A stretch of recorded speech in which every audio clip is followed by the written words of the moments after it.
delighted to welcome our next speaker to the stage. Avi Gilburt is an Elliott Wave market analyst and author of ElliottWaveTrader.net, a live trading room featuring analysis by him and a dynamic community of professional traders. Mr. Gilbert's Elliott Wave analysis appears frequently on sites such as TheStreet.com, MarketWatch, Forbes, and Seeking Alpha. Avi, the stage is yours. Thank you so much. Good evening, everybody, and thank you so much for joining us. I'm going to go through a general view I have of the market on a number of time frames. And I'm going to give you a little bit of info about what Elliott Wave analysis is and what I do. And I'm going to leave I'm hoping to leave at least 15 minutes at the end of the presentation for questions, because a lot of the good information actually comes through when you guys ask questions. It brings out information that I didn't address. But I'm going to request that you guys post your questions specifically on the S&P 500 and the analysis that I'm doing here, rather than going off on tangents of gold, the dollar, bonds, what have you, individual stocks. Let's try and keep it to the overall equity market for now, and let's see how those questions come out. But in the meantime, let's get started. My name is Avi Gilbert, and as Jordan said, I am an Elliottician. Well, what does that mean? Well, many moons ago, almost 100 years ago, actually, about 90 years ago, there was a gentleman named Ralph Nelson Elliott. And he was doing some market analysis, and he discovered a number of things that are quite helpful to us today. What he identified was that the market was fractal in nature. Well, what does that mean? Well, it means that the market is variably self-similar at all different degrees of trend. Now, let me explain what that really means in English, as they say. Elliott believed that the market moved in a 5-wave trend. Waves 1, 3, and 5 move with the trend, and wave 2 and 4 are counter trend corrective pullbacks. Now, within each of the initial waves 1, 3, and 5, they themselves break down further into 5-wave structures, and so on and so forth. And you can keep going down to smaller degrees. You can go start at the monthly, you could take it down to an annual, you could take it down to a day, to a 60-minute, and it's all going to apply in the exact same way. And that's why it says they're variably self-similar at all different degrees of trend. So if I'm looking at waves 1, 3, and 5 on any chart, they will be comprised of 5-wave structures. If I look at waves 2 and 4, they will be comprised of 3-wave structures. 3 waves is corrected. 5 waves is what I consider impulsive. So Elliott identified that the market is fractal in nature, and what really drives the market is what really is so interesting, and so many have a problem grasping. What Elliott discovered was the market represents social mood of the public, of society, and that society's mood is actually patterned, and it moves within this structure. When he applied Fibonacci mathematics to it, it made it much more powerful. Why Fibonacci mathematics? Well, for those of you that understand what Fibonacci mathematics really is, it centers around what they call the golden mean. And if you look throughout all of nature, most of the ratios you see throughout all of nature actually are built upon the golden mean. What is really most interesting is that we've had a significant amount of behavioral studies being conducted with the market and individuals. And what these behavioral studies have shown was that human decision-making actually revolves around that same proportion within the golden mean. We've had studies that have shown individuals will separate various items that they're asked, that they're completely uninterested in, and they're asked to separate those items into however they think it looks best or seems appropriate, and they actually divide it based upon the golden mean. When we look at mass sentiment, there have been many studies that show that the markets and people's mass sentiment moves within the golden mean. Most people will utilize 618 retracements or 0.382 retracements, and that's pretty common among technicians. The question is, how do you use it in an appropriate fashion? Because most of the people that I see that apply these Fibonacci ratios don't do it in an appropriate context. So what Elliott showed us was not only was the market patterned, was it fractal, and did it represent society's social mood? He also showed us that it moves within a certain rhythm. And that rhythm is what we're actually trying to analyze as we look at the market. Now, I have up on the chart right now a very long-term chart of the S&P 500. And if you could start, I mean, you could take a look, let's say in the early 30s, and you'll see the Roman numeral wave 1 in parenthesis right before the Wall Street crash. So we look at that along this long-term account, that was the top of a wave 1. Now, as you could see, we got 5 waves moving up into that. Wave 2, back at that time, was the Wall Street crash of 1929, and it led us into the Great Depression.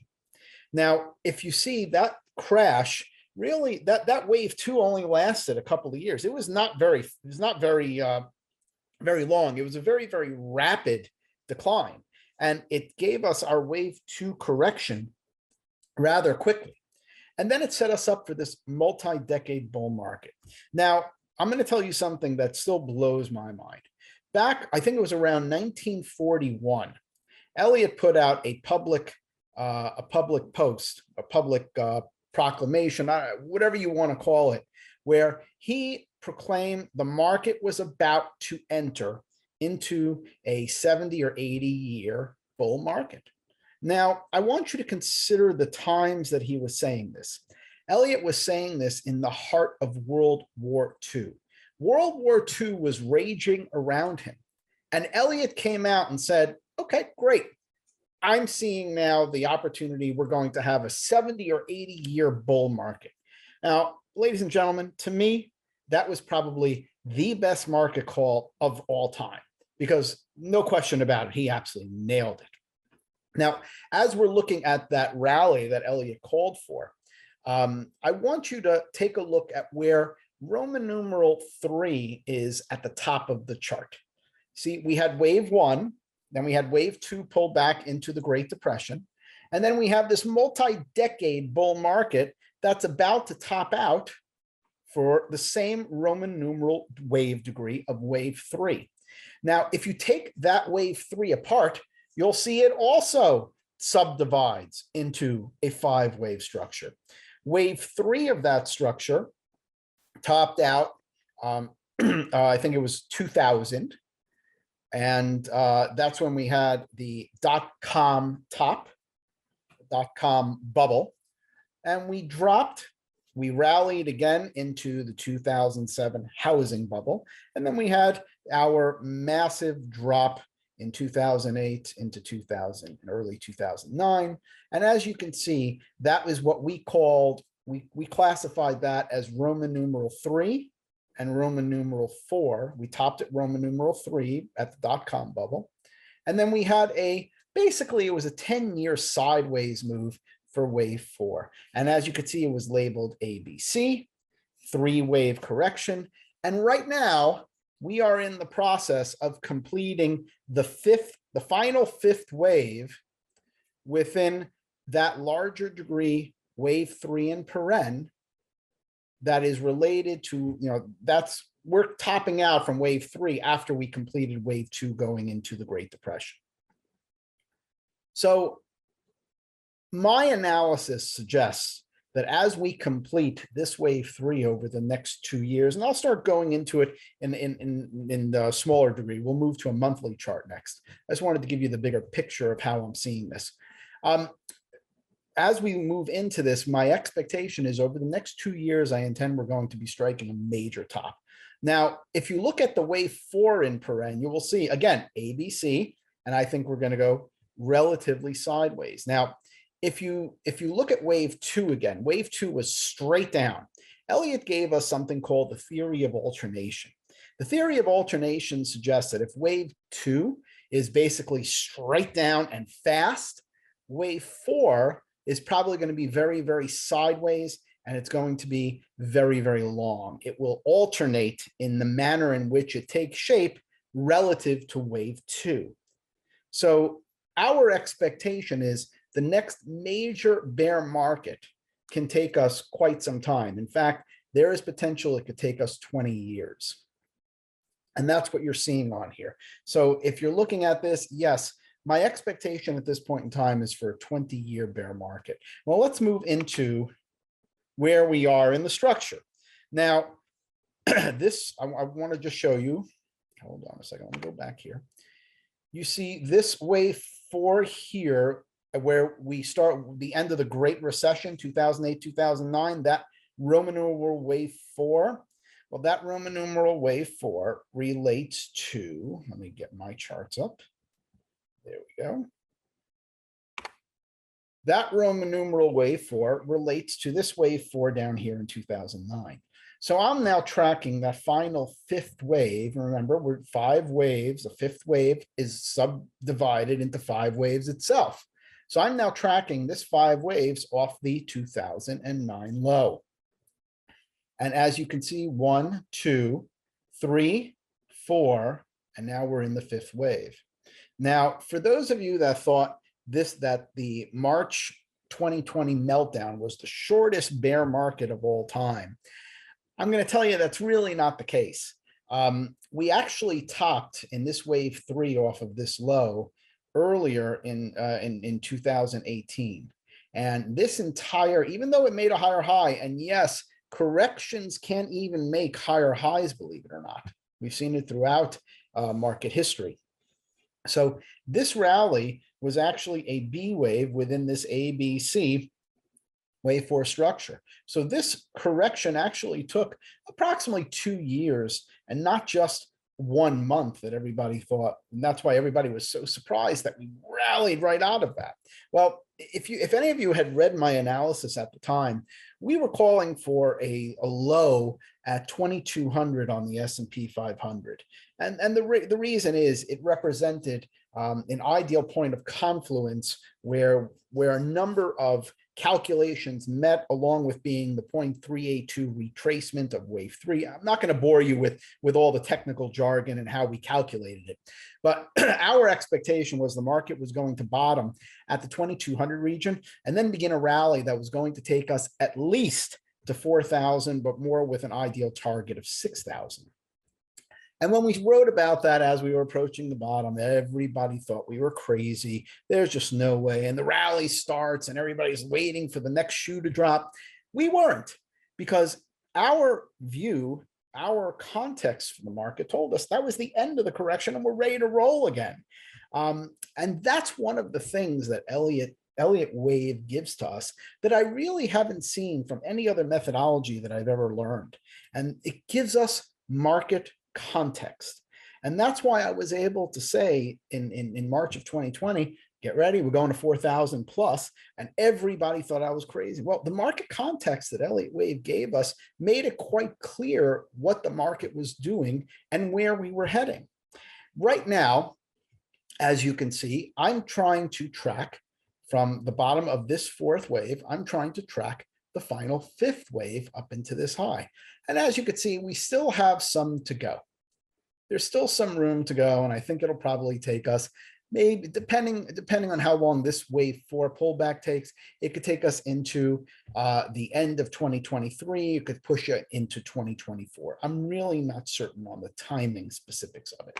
Let me go into the daily chart and I'll show you a little bit closer about where I think we are. Now, I'm going to show you something. I'm going to take you back a little bit just to show you how we look at things.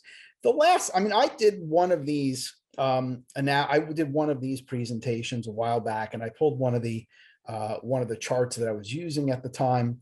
And if you note, at the time, I was looking for the market to pull back. My ideal target was about 4270 or so on the S&P 500. I was looking for another pullback, and then I was looking for a rally with an ideal target at 4882. And from 48.82, I thought we were going to come right back into this region for a wave 4, and then we were going to take off in our 5th wave. Well, let's see how that looks on the chart. Well, if you look at this, this was the rally that I was looking for. First of all, this pullback down to 42.70. That's really what we got. You know, I could take a look at it on the 60-minute chart so you could see a little better also. Here, this is probably a little easier for you to see it. Remember, if you saw that B wave rally, and then I said we're going to come back to the 42.70 region. And from there, I thought we were going to rally to 48.80. At the end of the day, we came up, you know, we bottomed at 42.70, especially in the futures. This came up maybe 10 points short on S&P because the futures hit it pre-market. And then our top from here came up about 60 points short of my ideal target. But take note, from there, we came right back into this region for our 4th wave, and that is what we are completing right now. Let me go back to the daily chart and give you a better look. And that's what we're completing right now. I believe we are completing this 4th wave within this wave 3 off the March low. So my expectation for 2022 is actually pretty simple. My expectation is I'm looking for the market to actually bottom out somewhere. It looks like we'll potentially bottom out at the bottom of our major market pivot. And from there, I think we're probably going to see a very strong rally begin. That'll probably take us right back up towards the highs. It'll probably take us, like I said, maybe 4,700 to 4,800 or so is where I'd like to see us. So I'd like to see us bottoming, you know, maybe around the 4,100 region over the next week or two.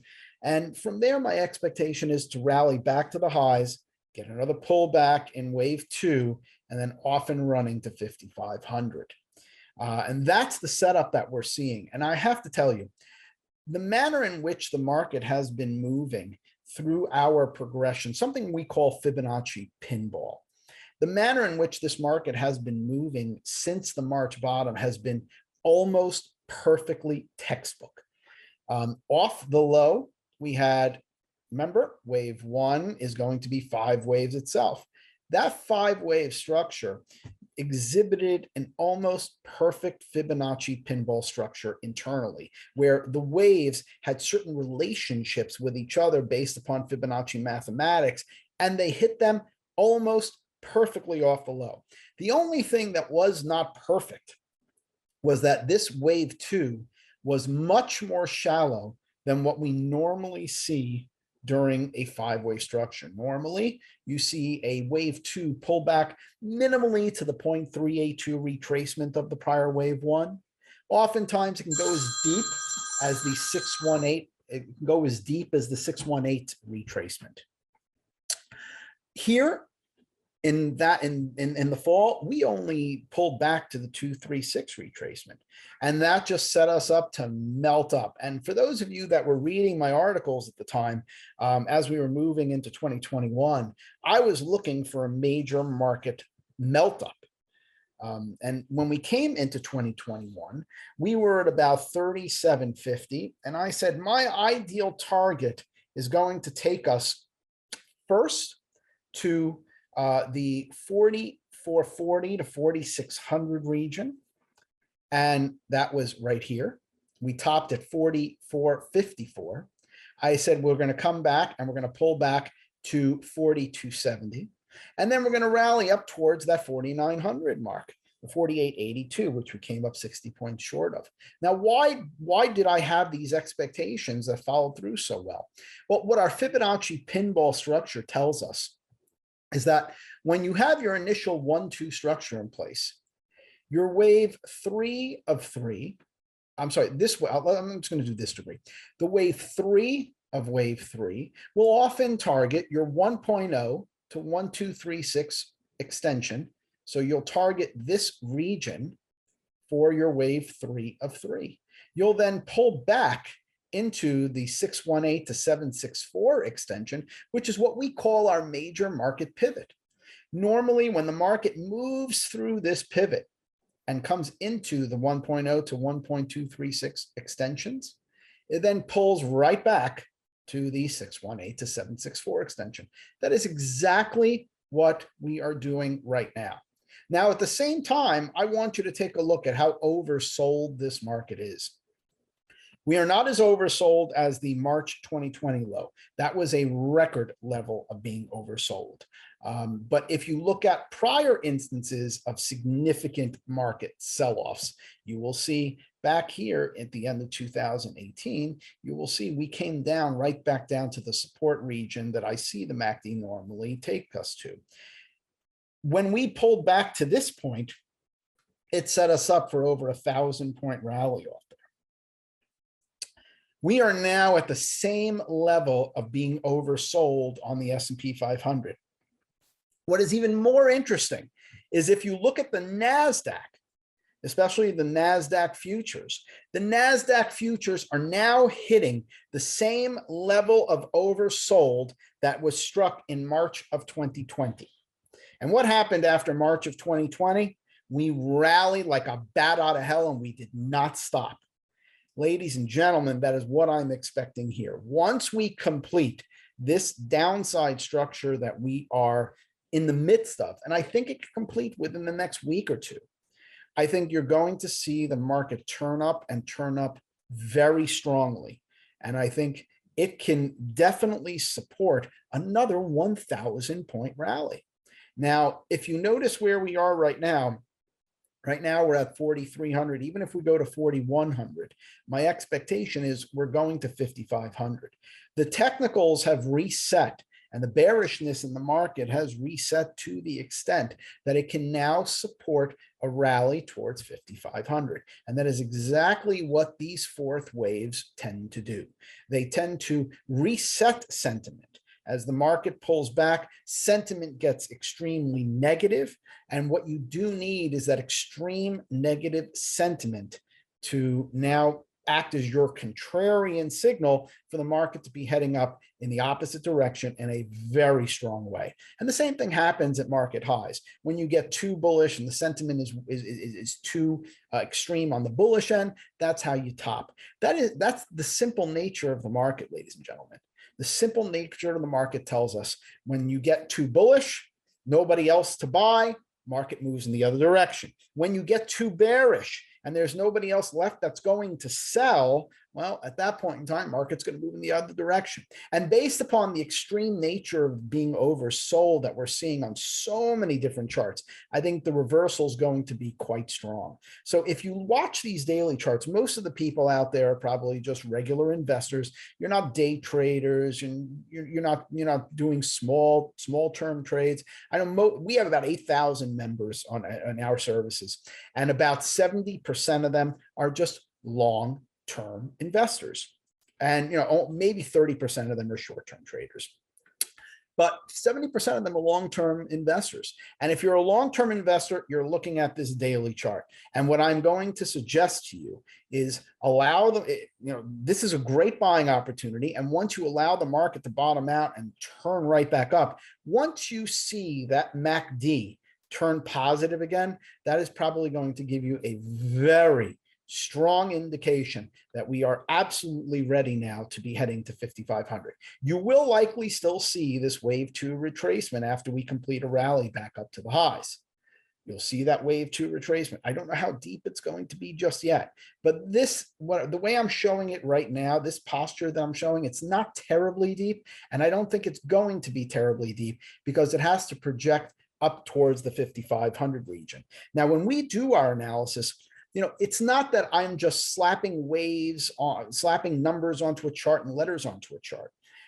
If you actually follow the manner in which we do this analysis, every single wave within this structure has been gone through with a fine-tooth comb, and everything aligns at every degree of wave. So when we learned from Elliott that the market is fractal in nature, in order to come up with a really high quality Elliott wave analysis, we need to have all our I's dotted and all our T's crossed, meaning each and every one of these wave labels has been perfectly in alignment with lower wave degrees and higher wave degrees. That's why I'm saying I think we're going to go back up towards the highs to create this 1-2 structure, because that will give us an appropriate Fibonacci extension projection based upon our standards that point us right to 5,500.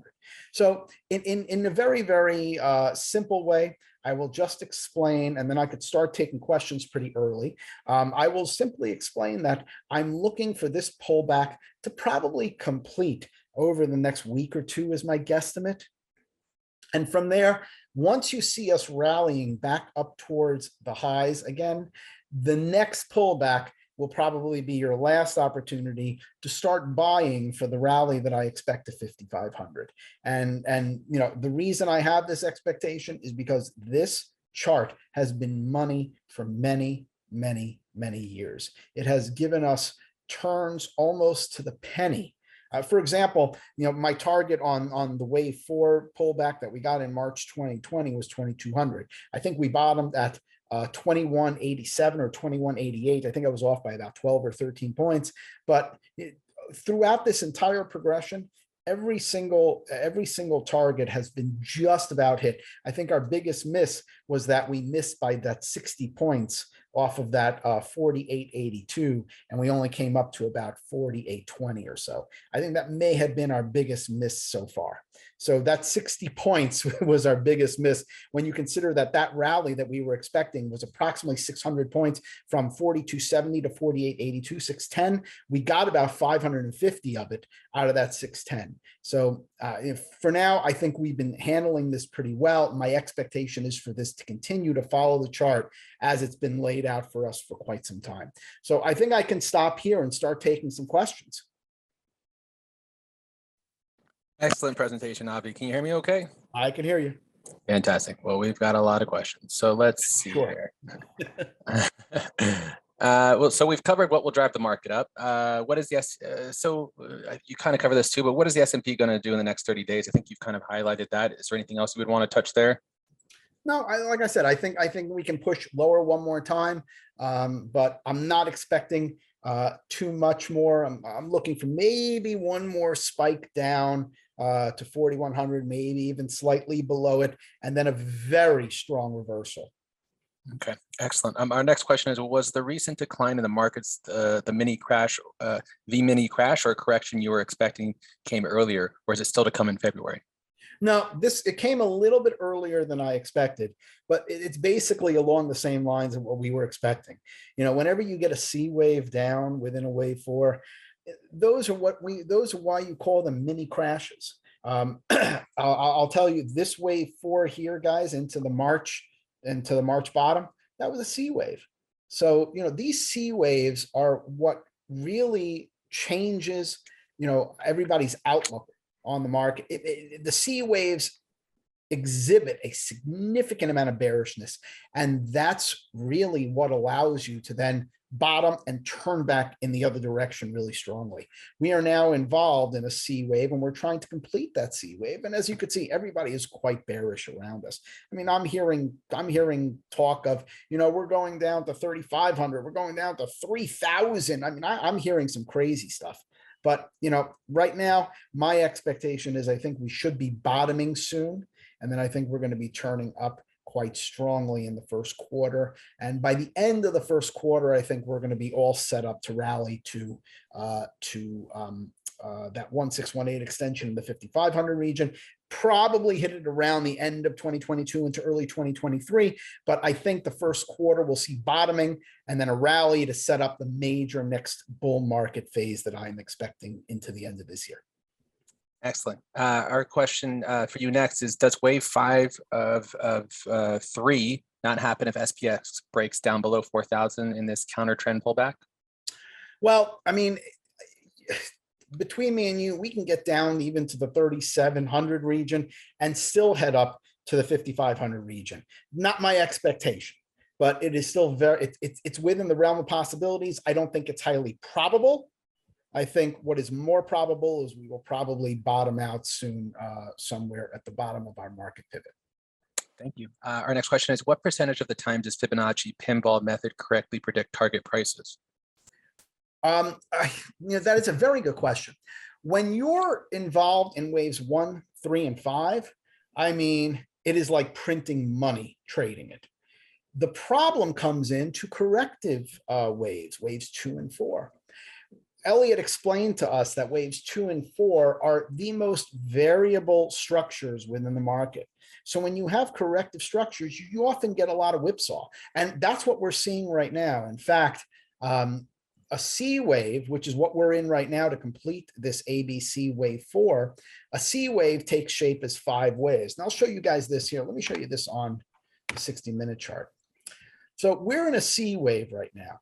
And if you see all of this, this mess, well, that traditionally signifies a wave 4. So within a wave 4, it is a very variable structure. So within a wave 4, we still have caught most of these up and down movements within this wave 4, even though it's been so variable, we still have caught them with our Fibonacci pinball structures. But it is much more complex within 4s and 2s as opposed to 1, 3, and 5. Excellent. Let's see. How do you explain the difference in your interpretations of EWT? Well, that's where we came in with Fibonacci pinball. Fibonacci pinball has been the absolute game changer when it comes to Elliott wave analysis. The biggest complaint that people have about Elliott wave analysis is that it is too subjective. And, oftentimes you'll see people slapping, putting on numbers and letters onto a chart, and it supports their perspective. But that's the problem. Most people will use Elliott wave to support their perspective, not to come up with an objective perspective. So what we've done is we've created something called Fibonacci pinball, and it puts basically an objective box around the Elliott wave analysis. And it gives us a very objective manner in which to look at the market. It tells us, are we going to continue in this progression that we're tracking, or are we going to get an early signal that this is going to break down and we have to change around very quickly? And again, that is what Fibonacci pinball does for us that no other Elliottian is able to do. It provides an objective framework, and we are very happy to teach it to anybody who's willing to learn. We've taught 8,000 people, if not more by now, but Fibonacci pinball is really the game changer in Elliott wave analysis.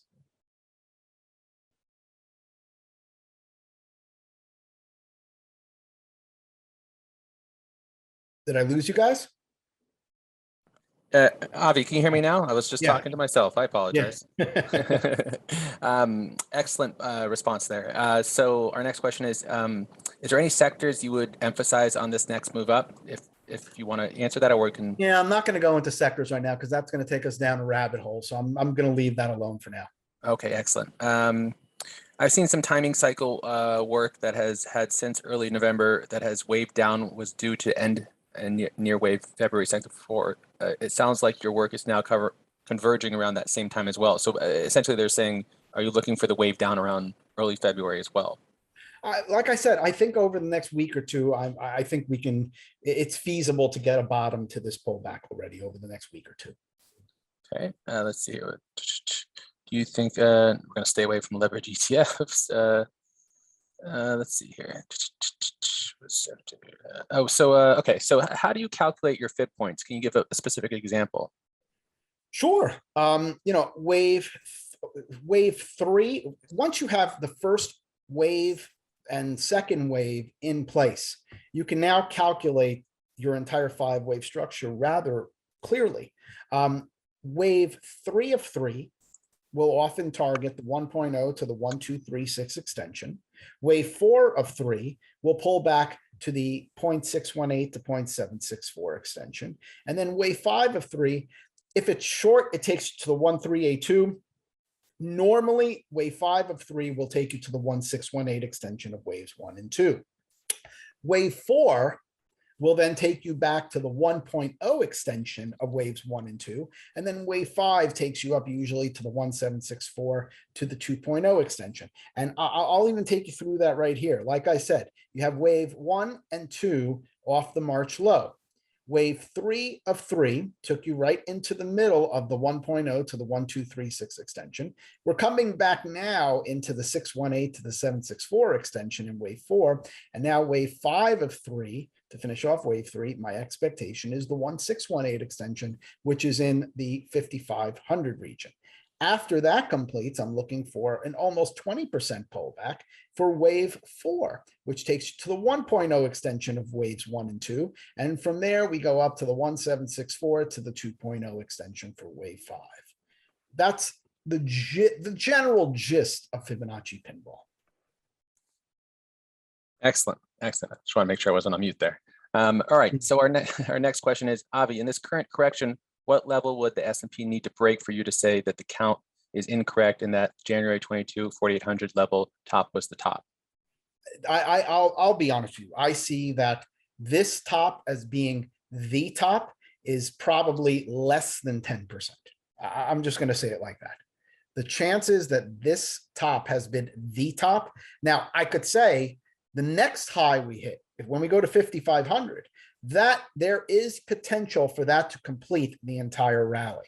And for that reason, I've already told all my members that my intention is I'm probably going to go to about 70 or 80% cash once we get to that high. Because if I am right, well, then I'll get a 20% pullback, I'll get a 20% sale, and I can put money back to work for the next rally. If I'm wrong, well, I've already gotten all my money. And if I'm wrong and we break down that support, well, then off we go into a potential multi-decade bear market. So right now, I see the potential that this is going to end this entire rally. I see that potential is probably less than 10%. So it really isn't a big concern that I have right now, especially when I'm looking at just how oversold we are. We are now set up for a 1,000-point rally. I can't say I see anything that is strongly indicative that this is going to be a major top. Not yet. Not yet. Excellent. Our next question is, does Elliott theory work for individual stocks? Absolutely. And that's an excellent question. I rail against using fundamentals when it comes to the market as a whole. And that is because when it comes to the market as a whole, fundamentals are often very, very lagging when it comes to the market. As an example, when we dropped down here, the bearishness that we had down here was absolutely extreme, and we were looking to turn up strongly. But the fundamentals were terrible. Not only were the fundamentals terrible, you were seeing economic lockdowns countrywide. You were seeing the worst of the COVID rates being hit. And you then also saw record unemployment. You know, one of my favorite, let me see if I could find it. I'm going to show you this. Let me pull this up. Let's see. Here we go. I'm going to show you this. This is one of my favorite pictures during that rally. The market was screaming higher. As it says, best week since 1938. And you now have the highest unemployment numbers in history. Do you know how long it took for the unemployment numbers to catch up? So, you know, you're often going to see the fundamentals lag when it comes to the market. Earnings did not start recovering until much higher. By the time that economists declared that we were no longer in a recession, we were already 1,500 points off the low. So when you deal with fundamentals, they're going to lag when it comes to the market. But when you're dealing with individual stocks, you have to look at it on a continuum. For example, if you're dealing with a major cap stock, a mega cap stock, that is going to be exactly like the market. The mass sentiment is what's going to control the movements of that stock. You would often see how they're going to miss earnings, and the market and the stock still goes higher. They're going to blow out earnings, and sometimes it comes down. When it comes to mega caps, sentiment and Elliott wave is really what you need to know. But when you move down that continuum to lower and lower and lower capitalized stocks, you go all, let's say you go all the way down to, a small micro biotech stock that has one product in the pipeline, Elliott wave is not going to be as helpful as understanding the fundamentals of that particular company. Elliott wave is not as helpful unless you have mass sentiment being represented. Mega caps, big markets, that displays mass sentiment. But as you move down that continuum, the lower you go on the continuum, the more fundamentals will play into how that stock will move. So if your question again is, does this work does Elliott wave work for individual stocks? Absolutely. It works better than fundamentals for a lot of these stocks. But like I said, when you start moving down the continuum, you better know your fundamentals.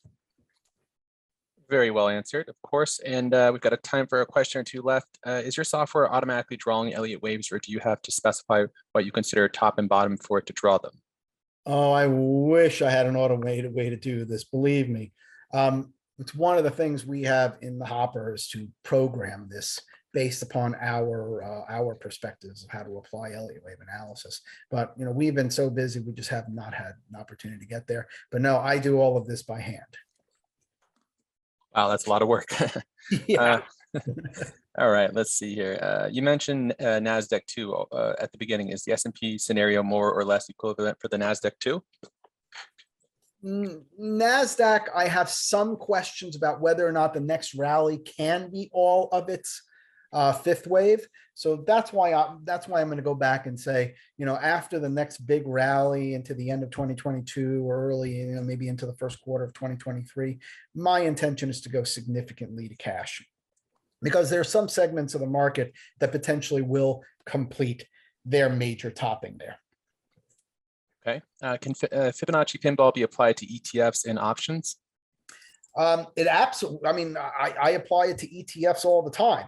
How you apply it to options, options are just a manner in which you're going to enter into a specific investment. So I'm not so sure what you mean by when you're questioning, does it apply to options? I'm not sure I understand that question, but it absolutely applies to ETFs.